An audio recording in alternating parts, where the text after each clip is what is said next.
Hello, അസ്സലാമു അലൈക്കും. അപ്പോൾ അത് നമ്മളൊരു പുതിയൊരു സൈറ്റും കൂടി ഇന്ന് ഫിനിഷ് ചെയ്യാണ്. ഇത് വരുന്നത് മക്കലാറമ്പ് അങ്ങാടി തന്നെയാണ് കേട്ടോ. ഏകദേശം ഒരു 2700-3000 സ്ക്വയർ ഫീറ്റിൻ്റെ അടുത്ത്. ഇത് നമ്മളെ 10-15 കട്ട വരുന്നത്. നമ്മുടെ പുത്തൻപേട്ടിൽ ഇൻ്റർലോക്ക് അവിടുത്തെ കട്ടയാണ്. അതുവരെ ആ തല വരെ ഉണ്ട്. പിന്നെ അതാ ഇങ്ങനെ പോയിട്ട്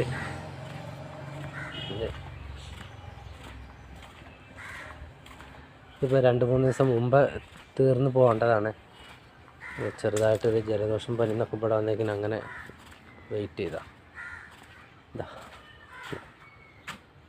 ഈ കട്ട അവിടെ ഫ്രണ്ടിലുണ്ടായിരുന്നു, അത് ഇങ്ങോട്ട് ബാക്ക് കുറച്ച് ഇട്ടു. അടിപൊളിയായിട്ട് ഇൻഷാ അല്ലാഹ്. അപ്പോൾ ഇനി അടുത്തൊരു സൈറ്റുണ്ട്, അടുത്ത വീഡിയോ കൊണ്ടുമായിട്ട് വരിക ഇൻഷാ അല്ലാഹ്. നിങ്ങളെല്ലാവരും സപ്പോർട്ട് ചെയ്യുക. നിങ്ങളൊക്കെ കമൻറ്റും ലൈക്കും ഷെയറും സപ്പോർട്ടും ഒക്കെ നമുക്ക് ആവശ്യമാണ്. അപ്പോൾ ഇൻഷാ അല്ലാഹ്.